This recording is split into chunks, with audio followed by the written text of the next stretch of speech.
भाई बन के रहिए, लेकिन आप हमें धमकी दोगे, हमारे देश में कहोगे कि 15 मिनट हटा दो पुलिस, फिर देखते हैं कौन बोलता है। तुम हमें 5 सेकंड देना, फिर हम काटते हैं। कहता है ये अल्पसंख्यक है, सबसे ज़्यादा जो कानून बनाए जाते हैं हिंदुओं के लिए क्यों बनाए जाते हैं? कहा जाता है 2 ही बच्चे सबसे अच्छे, क्यों मुसलमानों के ऊपर क्यों नहीं कानून बनाए जाते? इनके इतने हजारों बच्चे पैदा करे जा रहे हैं ये। और ये जो तुष्टीकरण चला रहा है ये कांग्रेस पार्टी ने ही शुरू किया था, और आज भी कांग्रेस पार्टी तुष्टीकरण की बीन बजा करके देश को नचाना चाहती है। कभी रेलवे स्टेशन पर अरे गुड़िया मत उठाना, अरे वो पेंसिल मत उठाना, वो पेन मत उठाना, कितने बम फटे थे। और अब जब से बीजेपी आए कितने बम फटे बताइए आप। मैं ये कहना चाहता हूँ मेरे भाई, जितने भी यहाँ पे हिंदू हैं, देखो जितने भी हिंदू हैं, हिंदुस्तान में बोला जाता है कि हिंदू मुस्लिम भाईचारा है, समझ रहे, पर ये भाईचारा हिंदुओं को कभी भी नहीं स्वीकारना चाहिए। क्यों? उसका प्रमाण देख लो, जो गुरुद्वारे हैं उसको आप सच मानते हो? सरदार जो है उसको सच मानते हो? इनका हिस्ट्री आपको पता है? इन्होंने ये अवतार क्यों लिए? 10 अवतार जो लिए गए हैं। भाई जी मैं पंजाब में रहता हूँ, मेरे को पता है, मैंने उस जगह पे रहा हूँ, इसलिए मेरे को पता है। उन्होंने अपनी ऐसी बलिदान दिया है कि हम हिंदू मुसलमान भाई यहाँ कि हम धर्म मानता, तू मुसलमान रहे, मैं हिंदू, मुझे अपने धर्म पे रहने दे। मेरा अल्लाह भगवान को मानता, उन्होंने नहीं माना। उन्होंने बोला तुम्हें कलमा पढ़ना पड़ेगा, खतना कराना पड़ेगा, और उन्होंने करवाया। तभी डर के मारे जितने यहाँ मुसलमान हैं ना, ये हमारे पे कलंक है। क्यों? वो जब मुगल आए थे ना हमारे यहाँ, तो ये खतना डर के मारे यहाँ के हिंदुओं ने करवा लिए है, समझ रहे हो? और हम लोग उसको, आज तो आज़ाद है, आज तो उसको छोड़ना चाहिए। जो खतना करवा रहा जबरदस्ती मुसलमान बना, आप पैदा होता है कोई, पैदा तो हिंदू होते हैं, उसको खतना करवा रहा हाथ से। सोचो ये सब है अभी भी, पर लोगों ने नहीं, उन लोगों को पता, कितने लोगों को इस चीज़ की जानकारी भी नहीं है कि ये खतना जो हो रहा है इसका ये क्या है। ये हमारे पे कलंक नहीं है। उस समय उन्होंने करवाया, उस समय हमारा, चलो उसमें उनकी शासन थी और उनकी राज थी, उन्होंने जुल्म अत्याचार करे। क्यों? ये 10 गुरु को एक को रुई में लपेट के जलाया गया है, तेलों में तला गया पकोड़े की तरह।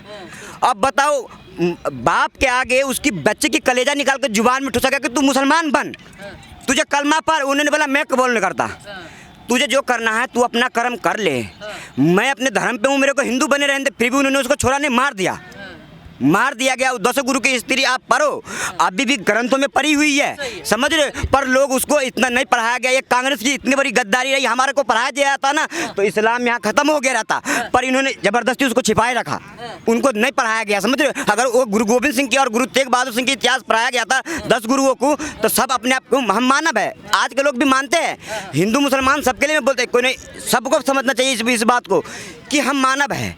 हम मुसलमान ये नहीं बोलता है कि मैं राक्षस हूँ, वो राक्षस अपने आप को बोलता है मैं अल्लाह का बंदा हूँ। नेकी बोलता है अपने आप को। नेक का क्या कर्म है कि नेकी का, अच्छे लोग का कर्म है नेकी करना, मानव का ये कर्म है नेक कर। नेक हो रहा है, इतने जीव हत्या इतने बढ़ रहा है, सबसे ज़्यादा इन्हीं में खाया जाता है। 1% हिंदू ना भी खाते हैं, पर मुसलमान तो सारे ही खाते हैं। 1% भी लोग नहीं खाते हैं, जो नहीं खाते हैं, हर एक घर में खाया जाता है। इनसे ही जितना जुर्म अत्याचार बढ़ा, जितने लोग मांसाहारी भोजन करना छोड़ देगा ना, वो मानव बन जाएगा, मानव बन जाएगा, समझ। और कौन कहता है ये अल्पसंख्यक है? सबसे ज़्यादा जो कानून बनाए जाते हैं हिंदुओं के लिए क्यों बनाए जाते हैं? कहा जाता है 2 ही बच्चे सबसे अच्छे, क्यों मुसलमानों के ऊपर क्यों नहीं कानून बनाए जाते? इनके इतने हजारों बच्चे पैदा करे जा रहे हैं ये, हमारे इंडिया में अपनी पॉपुलेशन बढ़ाए जा रहे हैं, इसके लिए सरकार क्यों नहीं समझती है? इनके ऊपर कानून क्यों नहीं बनते हैं? सरकार को ही समझना चाहिए ना कि इनकी संख्या बहुसंख्यक होते चले जा रहे हैं ये। इस पर सरकार से ये है कि इस पर कानून बनाए जाए, इतने मुसलमानों की संख्या ना बढ़े इस देश में। कानून एक सबके लिए होना चाहिए, ये बहुत जरूरी है। जो हम संविधान का पालन करते हैं, विधान पालन सबके लिए होना चाहिए। मुसलमानों के लिए बोर्ड बना रहे हैं, तुष्टीकरण की नीति क्यों बनाते हैं? और आज से नहीं है ये नीति आज से नहीं है, ये नीति उसी दिन से जिन्ना को पाकिस्तान दे दिया गया। ये नीति नहीं तो क्या थी? तुष्टीकरण नहीं था ये? क्या सिर्फ मुसलमानों ने ही दिया था बलिदान? हिंदुओं ने नहीं दिया, सिखों ने नहीं दिया, या किसी और कास्ट ने नहीं दिया? क्या सिर्फ मुसलमानों को इस आधार पे कि धर्म, हम जिन्ना ने कहा कि हम यहाँ रह नहीं सकते? क्यों? इतने सालों से आपने हम पे शासन किया, आपने अपना धर्म फैलाया, आपने हिंदुओं पे अत्याचार किए, हमारे मंदिर तोड़े, मस्जिदें बनवाई, तब आप इस देश के नागरिक नहीं थे, तब आप यहाँ पे नहीं रह रहे थे। अब जब हिंदू आज़ाद हो रहे हैं, सब आज़ाद देश हो रहा है, तब आपको अलग देश चाहिए। क्यों? अब हिंदुओं से आप इनसिक्योर महसूस कर रहे हैं। और ये जो तुष्टीकरण चला रहा है ये कांग्रेस पार्टी ने ही शुरू किया था, और आज भी कांग्रेस पार्टी तुष्टीकरण की बीन बजा करके देश को नचाना चाहती है। यहाँ पर एक सवाल है, सवाल ये है कि कांग्रेस ही कह रही है कि बीजेपी सरकार इस समय फूट डालो राजनीति करो, राज करो, अंग्रेजों वाला जो है काम अपना रही कि फूट डालो राज करो, इसीलिए कह रही कि बटोगे तो कटोगे, एक रहोगे सेफ रहोगे। कहते हैं कि बहुसंख्यकों को इकट्ठा करने में बीजेपी लगी हुई है, धार्मिक उन्माद फैलाकर। तो शाहबानो केस क्या था? शाहबानो केस क्या था? क्या वो तुष्टीकरण था? हैं? हम लगातार लड़ते रहे राम मंदिर के, राम यहाँ के, हम सनातनी, सबको पता है कि हिंदू राम नाम सत्य ही बोलते हैं, किसी का आदर करते तो राम राम ही बोलते हैं हम अल्लाह अकबर नहीं बोलने वाले भाई, हम कलमा नहीं वाले। तो फिर कैसे कह रही है ये? मतलब लॉजिक क्या है इस बात का? वो किस अधिकार से क्या अपने मतलब अपने कर्म नहीं देख रहे, इतिहास नहीं खंगाल रहे हैं, सिख दंगे याद भूल गए हैं। मुलायम सिंह यादव जी ने इतने लड़के, जवान लड़के जब मरवाए थे अयोध्या में और बड़े खुश होके मुल्ला मुलायम कहलवाए थे, आज उन्हीं की साइकिल और हाथ साथ चल रहे हैं, उनको समझ में नहीं आता क्या कर रहे हैं, क्या जनता पागल है? अगर आज हिंदू अपना अधिकार मांग रहा है कि हमें सनातन बोर्ड दे दीजिए, कल को मेरा मकान पे वफ़ की नज़र पड़ गई और उसने कहा कि ये मकान तो मेरा है जी, मैं तो घर से बाहर निकल जाऊंगी, कहाँ लड़ूँ? वफ़ बोर्ड में जाके कहाँ आवाज़ उठाऊंगी? वफ़ बोर्ड में क्या सुनवाई है मेरी?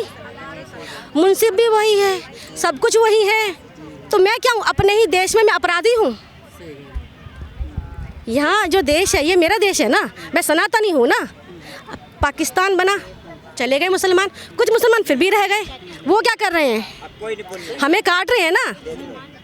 हिंदू अगर कोई यात्रा निकालता है, भाई साहब, हिंदू कोई यात्रा निकालता है तो पत्थरबाजी हो सकती है। मुसलमान कोई यात्रा निकालते हैं, कुछ भी करते हैं, रमजान होते हैं, हम कितने हिंदू मानने जाते हैं? आप में से कितने जाते हैं हिंदू मानने के लिए मुसलमानों को? जरा बताइए, आप मानने जाते हैं? हम मानने जाते हैं? नहीं जाते हैं ना, करवा देते हैं। क्या मानने जाते हैं? नहीं। लेकिन हमारी इतनी औकात नहीं है। हिंदुस्तान नाम है, हिंदुस्तान, लेकिन चलती किसकी है? पाकिस्तान। हिंदू इकट्ठा नहीं हो सकता। हिंदू बीजेपी आई है शासन में तब से ऐसा हो रहा है, कांग्रेस के शासन में चारों तरफ भाईचारा था। आए दिन यहाँ बम फट रहा है, वहाँ बम फट रहा है, वहाँ बम फट रहा है। जब से बीजेपी आई तब से कितने बम फटे यहाँ पे दिल्ली के अंदर? कितने बम फटे आप बताइए? पता है ना कितने बम फटे हैं? कभी रेलवे स्टेशन पर, अरे गुड़िया मत उठाना, अरे वो पेंसिल मत उठाना, वो पेन मत उठाना, कितने बम फटे थे।